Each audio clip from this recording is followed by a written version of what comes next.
All right, Rabbi say good morning. Schus Baruch Hashem to be able to begin a new daf together today. Beginning by thanking all of our sponsors, to thank our Talmud Torah sponsors for the month of Menachem Av. Sponsorship is from the Tilson and Wall families, sending their love from Eretz Yisrael with a simple message to the rest of us here in America and Baltimore. Come join us soon. A beautiful, beautiful dedication, a beautiful message. Our week of learning sponsors, Ingrid, Fishman, and Lynn Caesar, in memory of their mother, Charlotte Gevantman, Zichron Livracha, and their sister, Judith Gantman, and their respective yahrzeits. We hope down in the merit of our Talmud Torah, the Neshama, Slav, and Aliyah, and the families in Nechama. Our Daf Yomi sponsor today, Kalman Akiva Kovacs, wishing a Mazal Tov to the lomdei Mishnah Yomi on completing Seder Nashim and starting Seder Nezikin tomorrow. May our learning of Nezikin in Daf and Mishnah Yomi protect Am Yisrael from all Nezek, from all harm. An incredible, Amen, Mazel Tov on the incredible accomplishment in the Chevra. Again, a big plug for Mishnah. First of all, Kalman Akiva does a wonderful job every day recording the shir, and also, even for those who are not learning Mishnah Yomi, to pick up in Nezikin is a wonderful, wonderful chazara for Baba Kama, Baba Metzia, Baba Basra, and then again, this will really keep up with a lot of what we're doing in Daf Yomi. Just a wonderful way to chazer and to reinforce. So tremendous mazel tov to this entire chevra, and I wish all Hashem to continued growth in our learning. Well, so with that, let us begin. Today's daf is Mem Gimel 33. We are picking up in 43. We are picking up in Meretz Hashem on Mem Beis 42b, and we are picking up at Gufa, which is 6 lines up from the bottom. Gufa Amr Shmuel Shutov Kiori B'Shus Dami. So Shmuel said that a shutov, a partner, is like someone who has permission to be in the field, which Rabbi says we've established yesterday means that a shutov cannot go ahead and establish chazaka. Remember again, one of the interesting things that we came out from yesterday is that a shutov, in order to establish chazaka, it has to be that the only reason you're there is because you're the owner. If there's some other plausible reason why you are in that field, then you can't establish chazaka. So, for example, I always think like the paradigmatic example of this is a sharecropper, right? So remember again, if I have a sharecropper, right, Ruvain's my sharecropper, and now Ruvain's been in the field for 3 years, and I didn't say anything to him. So Ruvain can't say, oh, you see, I'm the owner, I have chazaka because I was there uncontested for 3 years. Yeah, you were there uncontested. That's because you're my employee. You're my job. You're working for me. So Shmuel says the same idea applies to a shutaf, right? That ultimately, again, that a shutaf, a partner of mine. So if I'm partners with Reuven in the field. So Reuven's in the field for 3 years uncontested.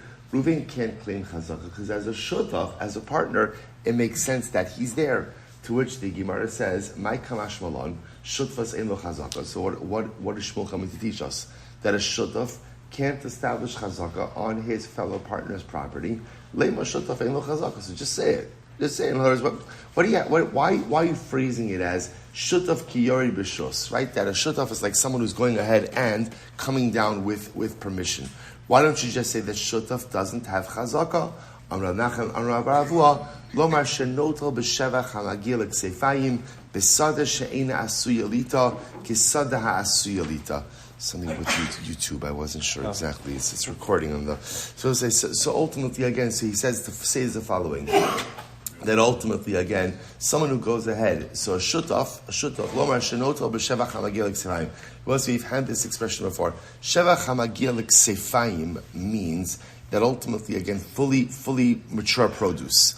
That a shutaf, although he can't establish chazaka, what he does get to do is share in all of the fully mature produce of the field. So both say, remember again, we spoke about this idea that in the event that someone fails to go ahead and meet the criteria of chazaka, right? Let's say it turns out Reuven's living in my field for 3 years, right? And then it goes, and then he claims chazaka. I claim you're a squatter. It turns out he can't produce proof, whatever the reason is. So the halacha is he has to vacate the field. Not only does he have to vacate the field, what else does he have to do? He has to pay back any produce that he's consumed. In other words, he's been illegally living on my field for 3 years, and he's been consuming my produce illegally. See, he's got to get off, he's got to vacate, and he also has to pay back. The difference with shutaf is that, remember, that's what? That halacha l'maisa, that a shutaf doesn't have to go ahead and a shutaf can't establish chazaka. so he's got to vacate, but he does have the right to share in all of the produce for all of those years, right? In other words, he doesn't have to pay me back, or he may have to pay me back some portion, maybe if he was consuming my portion, but anything that technically speaking would have fallen under his partnership portion, he is permitted to keep. Incredible. Whether that's a field that is normally planted, a field that's not normally planted, halacha l'maisa, he is permitted to go ahead and keep produce. Incredible. So we'll say, just by the way, so bottom line, just so you understand the sugya, it's one of these beautiful sugyas that seems to close out with a pretty clear resolution, which is a shutaf can't establish chazaka. Right? A partner, and this really goes in line with the list of the Mishnah, that a shutaf is part of that group of people. Omnin, arisin, apetropin, people who have a reason to be in the field, therefore can't, and the property can't go ahead and establish chazaka. All right, incredible. Let's go back to Umeidin Zalza. So we'll say that in the whole shutfus discussion, so we're talking about this idea that shutvin also have the ability to go ahead and testify for each other. Now this is very interesting, right? So let's say again, I'm a partner, Reuven and Shimon are partners, so now let's say Shimon's portion is being contested. So Reuven has the ability to go ahead and testify on his behalf. So the Gemara says, really? Top of Mem Gimel 43a, Amai, Nogin be'edus anheim. They will say, isn't this called being Nogia be'edus? Now Nogin be'edus, and Rashi says over here, now Nogin be'edus, and just, I guess the way we would go ahead and translate this in a good English way is conflict of interest. Conflict of interest, or conflict of interest. That how can you believe Reuven to testify about Shimon? After all, again, Reuven has a vested interest or a conflict of interest. Look at Rashi or the Rashbam. Nogeh beidusan the cholzman shelo chilku legamrei imito shum ma'arer klum min asada yafsidu shnehem v'nimsa de la'atzmo meyed. See, I will say, here's the issue: if Reuven and Shimon have any partnership debt, then if a creditor comes against Reuven and Shimon, right? So the good news is partnership property will be used to satisfy that debt.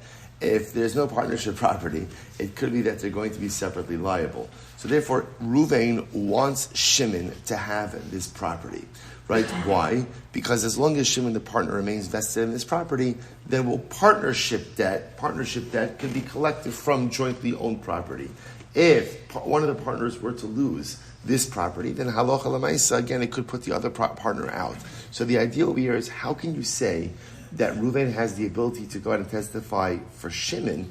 Because after all, we'll say, eidos, the halachos of witnesses, right? Hilchos eidos 101 is that you can't testify about something if you have a vested interest in the testimony. You have to be somewhat impartial. But over here, he's not going to be impartial. To which the Gemara says, what's the case over here? This is fascinating. You're right. The Gemara says normally one partner can't testify for another partner. So what's the case over here?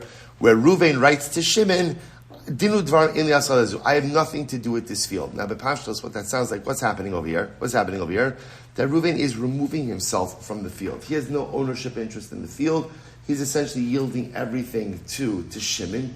And therefore, Reuven doesn't have a conflict. Reuven is not vested. Reuven is not involved. Din udvarim in li'asadazu. Therefore, he could give testimony on behalf of Shimon. The Gemara says, 1 second. V'chi kasav la havi. So 1 second. If somebody writes din udvarim in li'asadazu, right? Imagine this. Just let's play this out. You have two people in partnership together, and Reuven, one of the partners, says to the other partner, "You know what? I'm out. I'm not involved in this. I had nothing to do with this field anymore." Now it sounds like I want to say, what is Din Udvarim? What does it sound like? Hefker. Right? It sounds like he's making his portion hefker. So the Gemara says, by the way, Havatanya ha'omer lechaveru Din Udvarim asadazu ve'inli eisik ba v'yadei misulak es hemena lo amar klum. He'll say, if you're in a partnership and you decide to go ahead and remove yourself from the partnership by simply saying to your friend, I have nothing to do with this anymore. I have no involvement in it. My hands are removed from it. So that is a meaningless statement. Lo amar klum. Now we'll say, now what's the logic about that? Look at the Rashbam for just a moment. V'yadai yehu misulakes lo amar klum. T'chevan t'kvar yesh lo chelik basada. V'omer lo yehe li chelik bo. Ein ze lashon matana lechavera el lashon tefila halavai shelo yehei li chelik b'sada zu.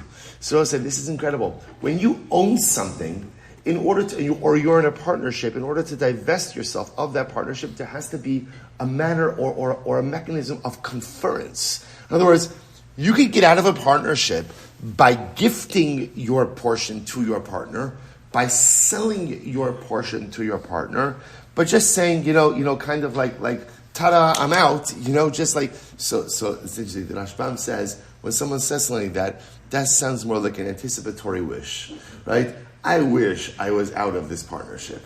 I wish I was out of this business. But without a formal conveyance, you can't go ahead and get yourself out of this. It's so fascinating. He says, Ein ze ela lashon tfilahu, halavai shelo yehei b'chelik b'sada zu, v'chol zman shelo amar yihi nason l'chasada zu, lo yotza adayin mereshuso, ve'in tofes lashon ze ela b'davar shadayin lo zachaba. So we'll say, so again, the Rashbam goes on. The Rashbam says, I'll tell you where this does work, right? Where does this lashon of ein li asek, right? Ein li asada zu, ein li asek ba? Where does it work? If somebody wants to give you something and you don't want to receive it, then halacha l'maisa, this type of lashon of I don't want anything to do with it prevents you from acquiring it. But once you have already acquired something, once you own something, if you want to go ahead and remove ownership, there has to be a formal mechanism of conference and conveyance. Whether that's a gift, right? Whether that's a sale, but just saying, I'm not involved in this field anymore. This Rashbam says that's like you yearning for freedom, right? I wish I wasn't involved in this. I would say there's a tremendous Moser Haskell in this as well, which is that when you have an issue in life, just simply wishing your issues away, right, doesn't work. It doesn't work, right? Once in other words, it could be that there is a science and perhaps a mandate to try to live life in a prospective, forward-thinking way, so that I don't get myself into bad situations. There's definitely something to that. But once you are saddled with an issue, all too often in life, we just wish our problems away, or we just don't think it's not my problem. Well, if it's a life situation that you're already in, then it is your problem. And wishing it away, or just even simply davening for it to go away, is not enough. A person has to take formal action, dynamic activity, in order to address whatever their life issues are. Because we all know, especially as we get older, the more you don't pay attention to your life problems, the bigger and the scarier they get. Saying I'm not going to deal with it, or saying it's not my problem, or just anticipatorily wishing it away, only makes it worse. Once the problem is here, the only way to deal with it is to actively engage it and employ a formal mechanism of resolution. Incredible idea. So the Gemara says the point over here is it doesn't work. So we're saying over here, Reuven was Shimon's partner. Now Reuven wants to testify on Shimon's behalf, but he can't because he's an Ogeh B'davar, right? He has a conflict of interest. No problem. He just says, I'm no longer a partner in this field. So he confers, right? Essentially, it sounds like he's trying to say he gives over his ownership interest to Shimon, and therefore he could testify on Shimon's behalf. Gemara says, but that doesn't work. What's the case over here? B'shekana miyado. Oh, a Kinyan. Okay, so now we're talking. In other words, so if Reuven says to Shimon, listen, I'm out, right? I'm out. I'm not a partner in this field anymore. I'm giving it over to you. And they do a Kinyan. They do a Kinyan Chalipin, right? They do a Kinyan Sudar. They do a Kinyan, and through the Kinyan, Reuven goes ahead and conveys his portion of the field to Shimon. Now we're talking. That could work. And if indeed Reuven removes himself from the partnership of the field, so now essentially Shimon is the sole owner. So now Reuven can testify on Shimon's behalf because Reuven is no longer an Ogeh B'davar. Incredible. Come on, seriously. But still, even if they do a kinyan, still what good is it? The Gemara says, Hari ma'amida b'fnei bal chovo. They will say, Reuven is still an Ogeh B'davar. Reuven still has a vested interest in keeping this field in the possession of Ruvain. Why? Because we'll say literally again, he puts it in front of his creditor. Now what does that mean? Take a look at the Rashbam once more. First wide line. V'chikanu miyado ma'havi akati amay meyed lahamir asada biyado havi nogehu be'edus zu dinechale she'asada biyad hashutaf b'bnei shema'amida haynosin lifnei bal chovo shim yesh lo shum bal chov shalvo mo kodem shehiknu chavero. So let's listen to this. Ruvain still has a vested interest. What's Ruvain's vested interest? We'll say, remember again, let's say, watch this. Ruvain and Shimon are partners. They own a piece of property together. Now, what happened? Ruvain borrowed money. So now, halacha l'maisa, when Ruvain borrowed money, either as an individual or as a partner, there's a lien against assets. Even if Ruvain goes ahead and divests himself of his ownership interest of the field, the lien is still there.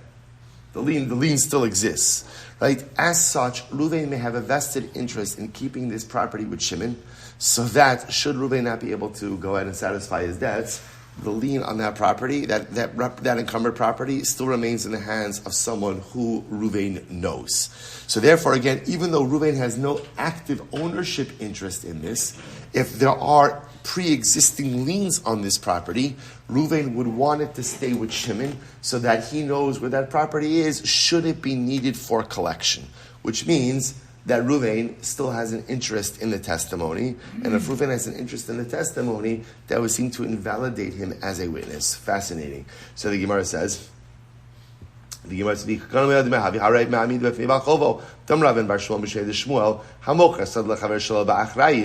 if someone sells a field to his friend without a guarantee, so without a guarantee means, right, I sell a field to Ruvain, I sell it without achrayis. Without achrayis means that if one of my creditors comes and scoops up that field from Ruvain, Ruvain has no recourse against me.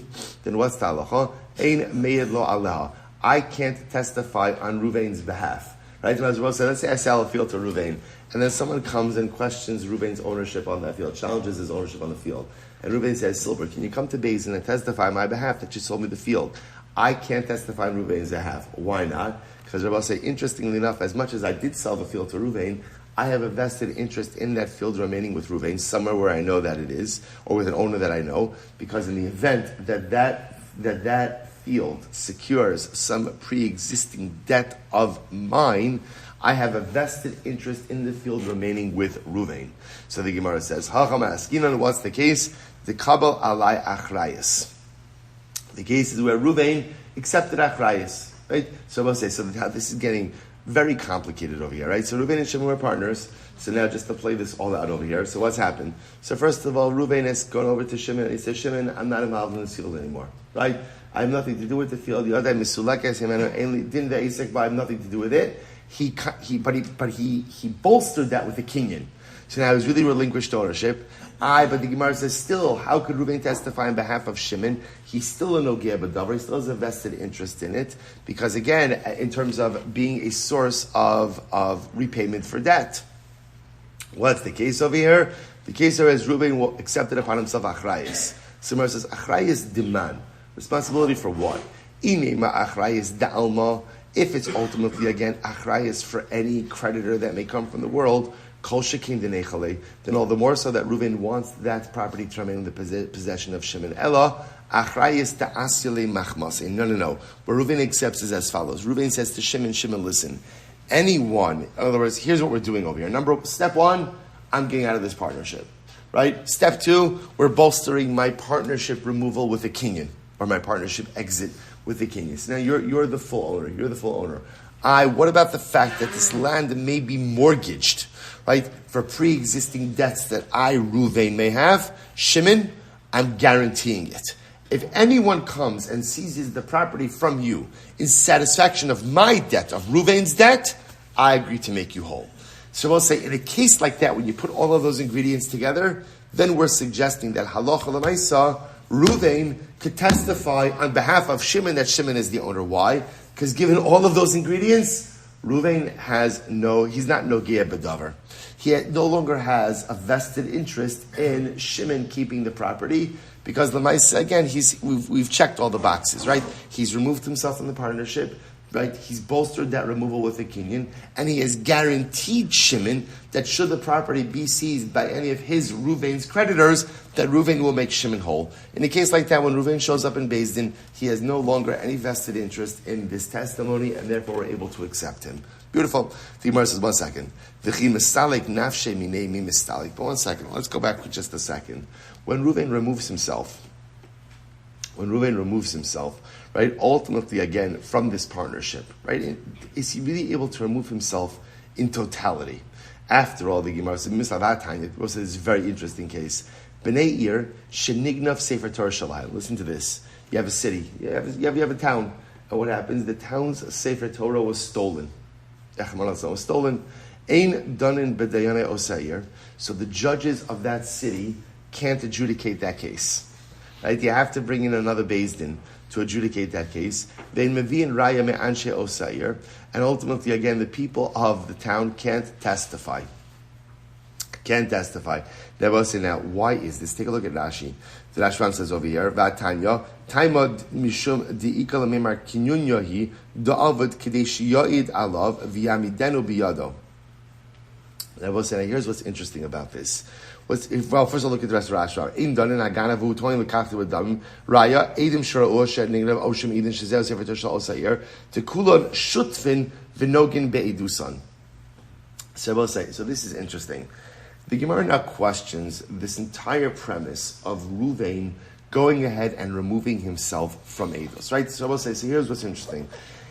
We've constructed now a scenario where Ruvain is removing himself from the partnership in totality, and it's creating a structure whereby he's able to testify on behalf of his former partner, Shimon, right? So he says, Dinu Dram, nothing to do with the field, bolsters it with a kinyan, and gives achrayas, provides a guarantee, should the field be seized from Shimon, the satisfaction of Reuven's pre-existing debts. And all those things together, Reuven can testify on behalf of Shimon. So now we're saying Reuven rolls into Beis Din, testifies on behalf of Shimon.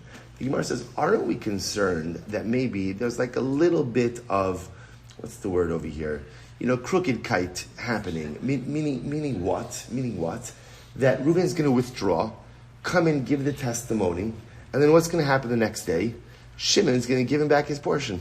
Right? In other words, this is an easily exploitable situation. After all, the Gemara says, let's take this other example, right? There's a town.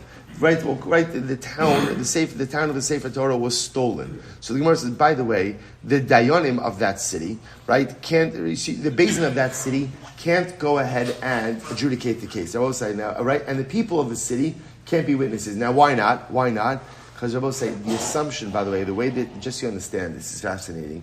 The way that, we have this concept sometimes of like Sefer Torah, that a Sefer Torah is donated by like a family, they give it to the shul, it's a long-term loan. Remember, the classic case of Sefer Torah is that Sefer Torah were owned by the community. So in other words, there was like a community tax, right? Everybody paid their portion for a Sefer Torah. So the Gemara says, why can't the judges of that city adjudicate the case? And why can't the townspeople give testimony? Why not? They're no gei b'davar. They all have a vested interest because they're all partners in this Sefer Torah. So the Gemara says, well, 1 second. Vim Isa, now if you're right, like you wanted to suggest before, like in the case of Reuven and Shimon, that Reuven could just pull out of the partnership, then I don't understand. Vim Isa, l'salku beit sheminai v'ledainu. So I have a great idea. Just take, so in other words, if this concept, if this ability to just simply withdraw fully and totally from the partnership is really possible, if that's really possible, then just like we're saying by Reuven over here, then let 2 of the townspeople withdraw from their partnership in the Sefer Torah. Right? So let's go ahead and say like this. Let 3 of the Dayanim withdraw. Say we relinquish our chilek in the Sefer Torah and let them make a kinyan and everything else. Right? Let 2 witnesses relinquish their portion of the Sefer Torah and let them become that and let them become witnesses. Easy enough. To which the Gemara says, shiny Sefer Torah, dilashmiya kai. You will say it's different. It's different because you can't really relinquish your ownership in the Sefer Torah. How does ownership in a Sefer Torah manifest itself? Or also, what does that ownership give you? That ownership gives you the privilege of hearing the reading of the Torah Mondays, Thursdays, Shabbos morning, and Shabbos by Mincha. So what are you going to do when you relinquish that? You're not going to listen? You're going to tune out? So Rashbam says the only way to really, this is incredible, the only way to really relinquish your portion of that Sefer Torah is to move somewhere else. Okay, so if you move to another town, you're not going to. So what the Gemara essentially says is, it is not possible to relinquish your portion in Torah. I will say, what a beautifully life-affirming lesson. No matter what you do, you can't get away from Torah. No matter what you do, you can't relinquish your portion of Torah. I will say, on Shabbos afternoon, we have our Yalkut Yosef Chabura, which is no longer learning Yalkut Yosef. It's learning Rambam Hilchos Shuvah, which is great. So we just started Hilchos Shuvah this past Shabbos. I will say, pointed out that the Lashon of the Rambam, in Parak Aleph, Mishnah Aleph, Halacha Aleph, in Hilchos Shuvah, is the Rambam says, interesting idea. The Rambam talks about you have to do a tshuva, you have to tshuva whether you violate an aseh, a positive commandment, a prohibition, and the Lashon of the Rambam is kishe ya'asa tshuva, when you do tshuva. And I pointed out that Rabbi Soloveitchik, Zechat Chosh Lebracha, brings down, he says, why does the Rambam say kishe ya'asa tshuva, when you do tshuva? The Rambam should say what? Im ya'asa tshuva, if you do tshuva. So the Rav said so beautifully, he says, the Rambam understood, everyone does tshuva. Everyone does tshuva. It's not an im, it's a kid. It's not if, it's when. It's when. There is no such thing as a yid who doesn't come back to HaKadosh Baruch Hu. There is no such thing as a Jew who doesn't return to his source. There is no such thing as a person who doesn't reconcile with Avinu Shabashamayim. Torah is a part of us. Torah is embedded within us. Our relationship with HaKadosh Baruch Hu is part of our DNA. Do we stray? Every day, right? Do we lose our way? Absolutely, all the time. But Lamaisa, it is impossible. It is impossible to go ahead and fully disconnect and disassociate with Torah. Everyone comes back in some way, some form, at some time. It's such a beautiful. So therefore, the Rambam says not im yasa tshuva, but kish yasa tshuva. So therefore, the Gemara says you can't get away from Torah.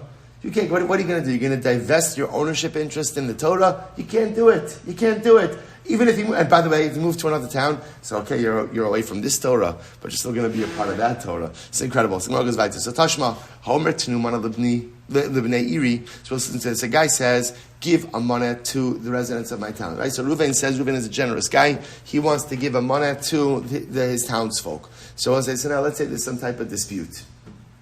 Hey, what do they say? No good deed goes unpunished, right? So Reuven says, "I want to make a big donation to the community." And now what happens? So there's a din Torah. There's a din Torah. He says he made it. They say he didn't make it. Okay, what's the halacha? Ein danim b'dayanim osayir. So again, the dayanim, the judges of that city, can't go ahead and adjudicate the case. Ve'in mevi'in raya me'anshe osayir, and the residents of that city can't serve as eidim. But why not? Now, again, I understand why not. Why not? They're no ge'badavar. Because remember, again, those very witnesses and those very judges are the beneficiaries of Reuven's generosity. So they're not allowed to therefore adjudicate and they're not allowed to testify. But the salku be'train of shayv l'dainu. So go ahead and just, I understand, why, if it works by Reuven and Shimon, like we said before, that Reuven could just totally withdraw from the partnership, then let 3 of the dayanim, 2 of the witnesses, fully withdraw from being the beneficiaries of this gift. We will not benefit from this gift that Reuven is making to the community. Let them be impartial. Let them testify and adjudicate. To which Gemara says, no. Sefer Torah. No. What is Reuven donating over here? Reuven's donating a Sefer Torah. So now we come back. You can't really withdraw from the benefit of a Sefer Torah unless, of course, you move to another town and no one is ready to move. So Tashma, Homer Tnuman La'aniyeh Iri. Another interesting case. Reuven says, I want to give money to the poor of my town. He wants to make a donation to the poor. So we'll say now, again, there's some type of machlokes about the donation. So what's the halacha? Ein danim b'dayane osayir. Ultimately, again, that case cannot be adjudicated with the judges of that city. And the residents of the city can't provide testimony. The Gemara says, 1 second. Now this case is even a little bit more problematic. Why? Because unlike the previous case, which was a gift to the entire city, this is dafka a gift to the poor. So I don't understand, because the poor get a gift, so the judges who are not poor necessarily are disqualified. I don't understand. Ela ema ein danim bedayane osahir ve'ein mavi'in raya me'aniye osahir. So the Gemara says, you're right. What it means is like this. if there are judges who are poor, or some of the witnesses who are poor, those people can't adjudicate and can't testify in the case because they're nogei b'davar. Again, the Gemara says, "Va'amai listalku beitrei nafshayu v'ledinu." So the Gemara says, "I don't understand." Once again, I will say the whole point, the whole chap that we started out with the shutfas case over here in today's daf was to teach us that what? That a shutaf can fully withdraw from a partnership to the point that he could even become an impartial witness. So once you have that mechanism, why can't you employ it over here as well? So that two of the aniyim say, you know what? Or I should say 5 of the aniyim, right? 3 judges and 2 witnesses. Let them remove themselves. We will not receive benefit from this gracious tzedakah gift that Reuven gave. And that way, again, we're impartial and we can testify and adjudicate. To which the Gemara says, no, hachanami b'sefer Torah. What does it mean when it says that Reuven is going ahead and giving a gift to the poor? It means the poor in this case means all the townspeople. What's the gift? The gift is a sefer Torah. Why are you calling the gift of a Torah a gift to the poor? So I will say, so now essentially you're calling all of the townspeople aniyim. Why are you calling all of them aniyim? Da'akol eitzel sefer Torah aniyim hein. Because everyone is considered to be impoverished and ani when it comes to a sefer Torah. Now, what does that mean? Take a look at the Rashbam, 6 lines up from the bottom. Da'akol eitzel sefer Torah aniyim hein. Shekulam tzrichen lo. Everyone needs a Torah. V'derech b'nei adam likra b'nei iro aniyim kishe'ein lehem sefer Torah. Daniyas gadol huzeh. So Rabbi say, here's what's interesting. A sefer Torah is one of those things that everyone needs, but yet not everyone has. So because of that, often people, when it comes to a sefer Torah, are called an ani. Now, this can be understood on a couple of different ways. So Rabbi say, there's a lot of literature on this particular Gemara over here about the mitzvah to write a sefer Torah. Va'ata kisvu lachem es hashira azos. There is a mitzvah d'oraisa for every Jew to write a sefer Torah. Now, that's a pretty big undertaking. So how does one fulfill that mitzvah? So there's a lot of halachic literature about this. Maybe purchasing a letter is enough to fulfill the mitzvah.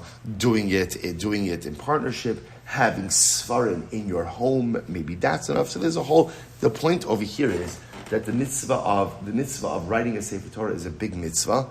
Everybody is obligated in it. Not everybody is able to do it. So therefore, again, we call the townspeople aniyim. Everyone's considered to be quote unquote poor. What does it mean if you're poor? Right? Poverty means there's something that I'm lacking. So too, the Gemara says everyone is considered to be an ani by a sefer Torah because everyone needs to have one, but not everyone has one, and therefore again, Reuven in his conveyance of the sefer Torah is giving the townspeople are considered poor. They don't have a Torah. Reuven is giving them this gift of a sefer Torah. Good. So there's also a beautiful message embedded in that phrase as well. That eitzel sefer dehakol eitzel sefer Torah aniyim hein. I will say, everyone is considered to be poor when it comes to a sefer Torah. What does that mean? I will say one of the most humbling things in learning is that no matter how much I learn, it's like a tipa shebetipin. It's a drop of a drop in the ocean of Torah. On one hand, when you learn, you feel such a profound feeling of accomplishment, right? Especially Baruch Hashem, those of us, we have the schus to learn the daf together. We are mamish, like this is a marathon through Shas. I know it doesn't feel like a marathon. It's a 7.5 year marathon. This is distance running, right? But Lamaisa, it is. Like we get through Shas in ways that no one ever thought was possible.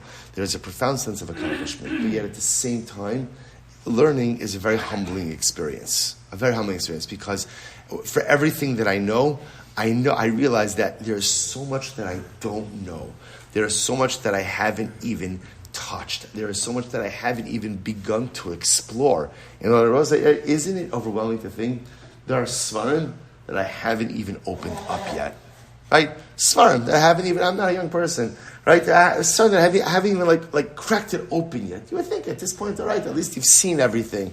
No. So perhaps what the Gemara is teaching us is the hakol eitzel sefer Torah aniyim hein. When I measure myself up against Torah, I measure myself up against the sefer Torah, I feel very impoverished, right? I feel like a pauper. That as much as I've done, I realize that there's so much more that I haven't done. And that's not a bad thing.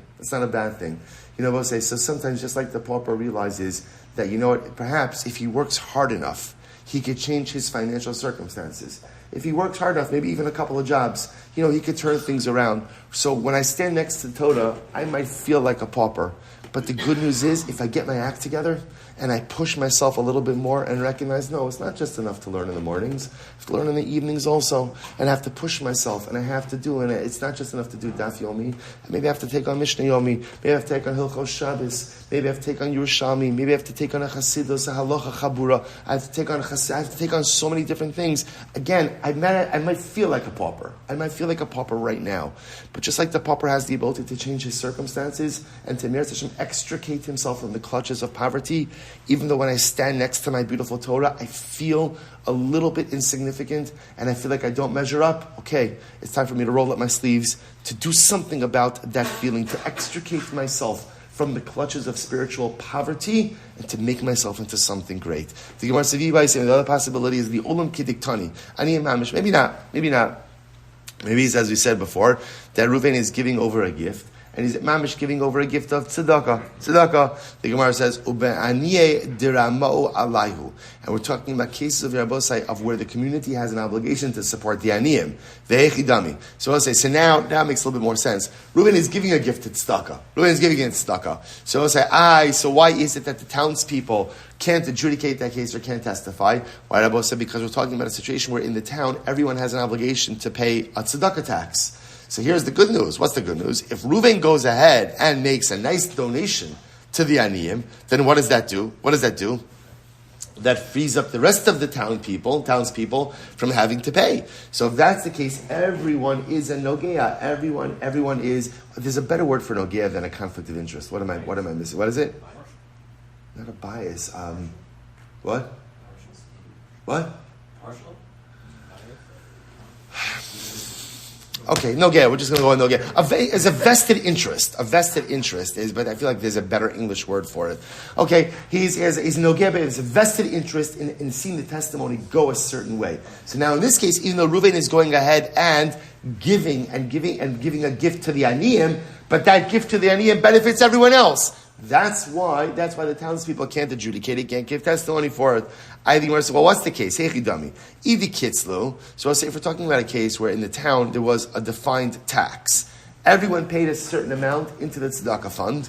Then leisvu beit treminayu ma'idi kitzlu v'ladainu. Then we'll say, so let's say for argument's sake, in this town, everybody paid $100 a year towards the tzedakah tax. Okay, so there's an easy way to remedy this.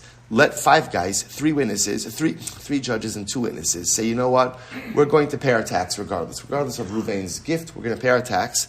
That should make them impartial, and therefore they should be able to adjudicate and judge the case. The case is where, no, there's not a set tax. The Gemara says, no, this isn't even really a function ultimately, again, of paying. In other words, you're right. Let's say everybody pays $100 a year into the tzedakah fund. Okay, so now you're going to say, Reuven's coming along, and Reuven's saying, I'm giving $1 million to tzedakah. This is incredible. Now I'm not going to have to pay my $100 a year. See, even if I could say, you know what, I'll pay my $100 a year, and that makes me impartial, it still doesn't make me impartial. Why not? Because as a resident of the town, it is beneficial for me to know that there's a surplus in the tzedakah coffers. In other words, even if I myself pay my way, pay my portion, so therefore again, I'm not benefiting financially from Reuven's gift, there is still a benefit as a resident of the city, knowing that the tzedakah coffers are overflowing. Halavai. Right? So therefore again, I'm not impartial, and because I'm not impartial, therefore I can't go ahead and give eidos. Incredible.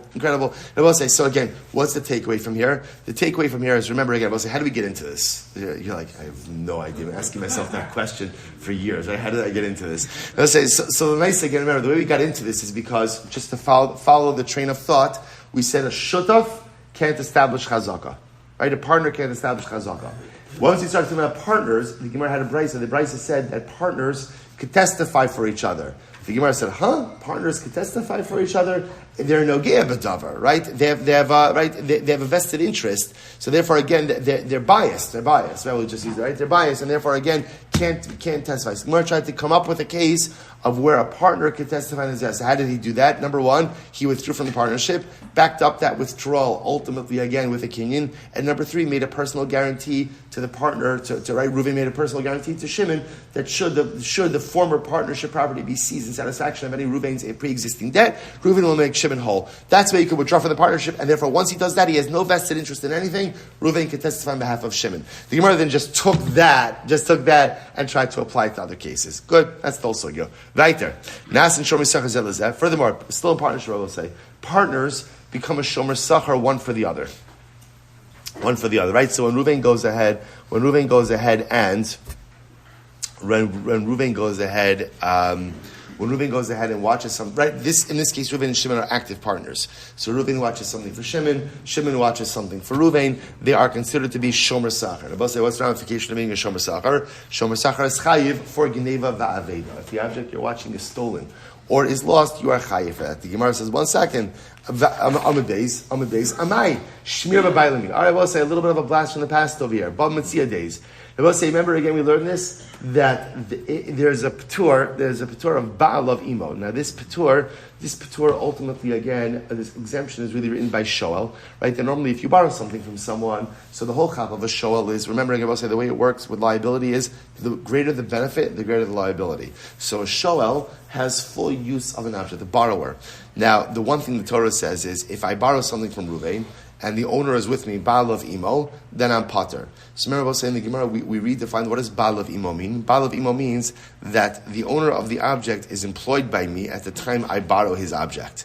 If that's the case, then I'm exempt from any liability. So the Gemara says, now we extended that not just to Shol, but to all other cases of Shomer as well. So the Gemara says, this should be a case of Baal of Imo. Why? Because, right, Reuven and Shimon are partners. So now, as partners, kind of Reuven is in the employ of Shimon, and Shimon is in the employ of Reuven. That's the nature of partnership. They kind of both work with each other and for each other.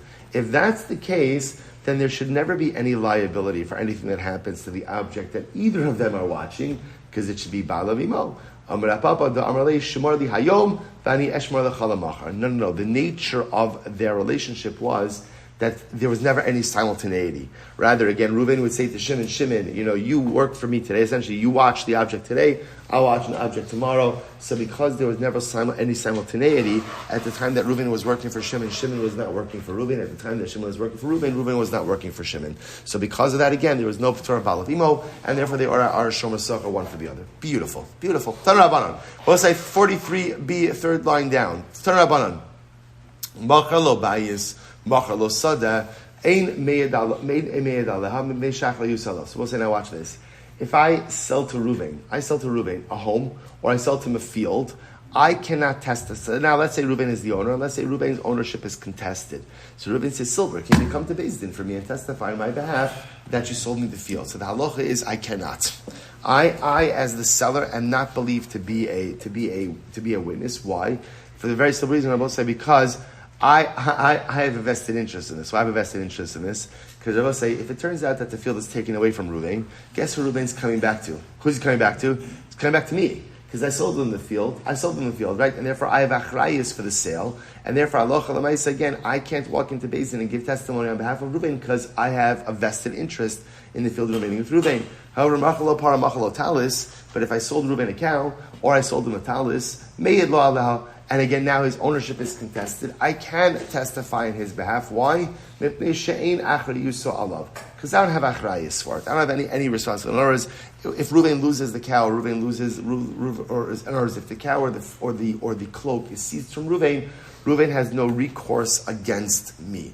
So the Gemara says, okay, well, let's analyze this. Why is this ma'ishna reisho, ma'ishna sefer? Now, I will say, it's almost as if the Gemara takes it for granted that with real estate, there's achrayus, there's responsibility, the seller has responsibility, replacement responsibility, should something happen to the object because of the seller, or just should something happen to it, right? And yet, in the case of movable property, the talis or the para, that there is no achrayus. The Gemara says, I don't understand why, how do you know to make that distinction?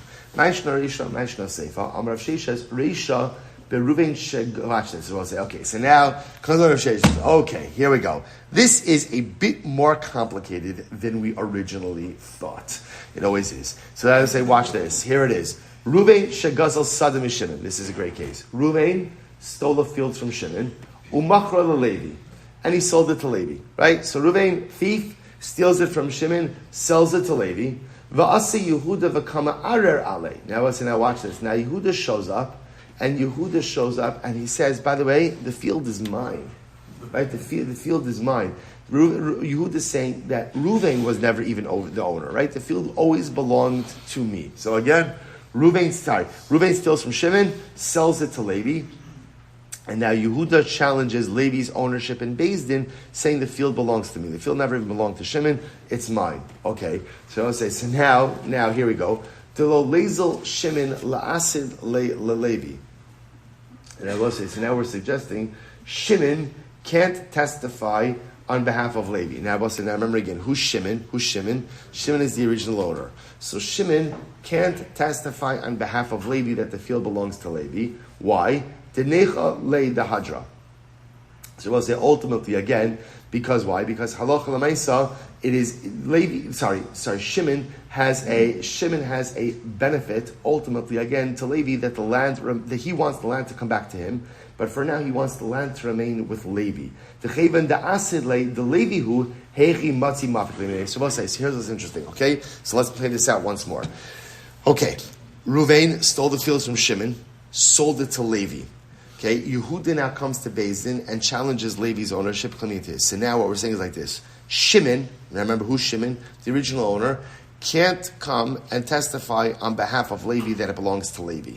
Right? Now I'll say, why would Shimon be coming to Beis Din testifying on behalf of Levi? Remember again, Shimon's the original owner. Right? So why would Shimon be coming to testify on behalf of Levi? Because Shimon's got a plan. What's Shimon's plan? Shimon wants to get it back. Right? She wants to get it back. But for now, he wants it to remain in the hands of Levi and doesn't want it to go to Yehuda. Right? Because again, I will say, remember again, if you're Shimon, the best way to make your case is you have to prove, right? You have one goal. What's your one goal if you're Shimon? To prove that Reuben is a thief. Because if you can prove that Reuben is a thief, then halacha l'maisa, the sale to Levi was an invalid sale, which means you'll get back your property. So now, so therefore the Gemara says we don't allow Shimon to come into Beis Din to testify on behalf of Levi, because Shimon has a vested interest in this eidos. The Gemara says, 1 second. The Levi who hechi matzi mafik reminei. But I will say, let's play this out. If Shimon is showing up at Beis Din, right? And Shimon shows up at Beis Din, and Shimon says, by the way, I testify that the field belongs to Levi. So that's it. Shimon, in other words, we'll say, how would Shimon be getting back the field later on? What is he going to do? He's going to come to Beis Din later on and say, no, it's not Levi's, it's mine. If he testified that it belongs to Levi, that's it. Essentially, does that not mean that he's relinquishing ownership? How would he ever get the field back later on? Rabbi said, this is incredible. No. The Amar, Yedana Dahai Ara de Lomdei Yehudahi. Very interesting. Rabbi say, what's his eidos? His eidos is, which is interesting about whether or not such an eidos like this would actually work, that Shimon rolls into Beis Din and Shimon says, here's my testimony. I know this field does not belong to Yehuda.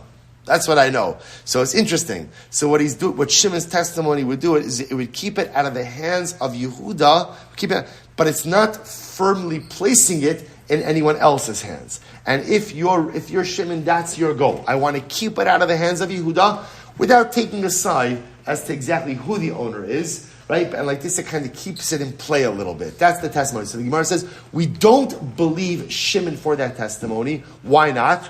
Because he's Nogea Be'edos, right? Because he has a vested interest in keeping it out of the hands of Yehuda. The Gemara says, 1 second. Who's the chus of the kamafik lemi Levi left gimi Yehuda? So we'll say, but 1 second. If Shimon's got a plan up his sleeve, right? Shimon clearly has a plan, right? What Shimon's plan about? Say what Shimon's plan. This is a two-part plan over here. Part one. Shalom Beis Din, and keep the land out of the hands of Yehuda. Okay, that's part one. Then part two is what? Now that it's out of the hands of Yehuda, who does it remain with? Levi. Part two of the plan is then clearly to extract it from the hands of Levi. So the Gemara says, so Ruvain, whatever mechanism you're going to use to go ahead and get the field out of the hands of Levi, just play that card now. To which the Gemara said, well, who's the chus the kamafik Levi left give me Yehuda? So as Rabbi say, so let the field go to Yehuda. Just leave it alone. And whatever you're going to use, whatever plan you have to extricate the field from Levi, just use it for Yehuda. In other words, don't get involved in this case. Let the field go to Yehuda. Then show up in Beis Din and extricate the fields from Yehuda. To which the Gemara says, the Amar, Hasheni Noachli, Harisha Kasha Hemena. So I'll say this is very interesting, because Reuven says, listen, Levi is a much easier guy for me to deal with than Yehuda. So essentially he says, I'd rather go ahead and deal with Levi than Yehuda, so therefore he wants to keep it out of Yehuda's hands and go ahead and keep it with Levi. By saying the possibilities, go We'll stop over. We'll pick up with this Ibai saying, I'm leaving a little bit of a cliffhanger over here. It was an incredible case. So the resolution of that case, and ultimately again how we paskin, Emir Hashem tomorrow. Wow, what a packed morning. Shkoyach.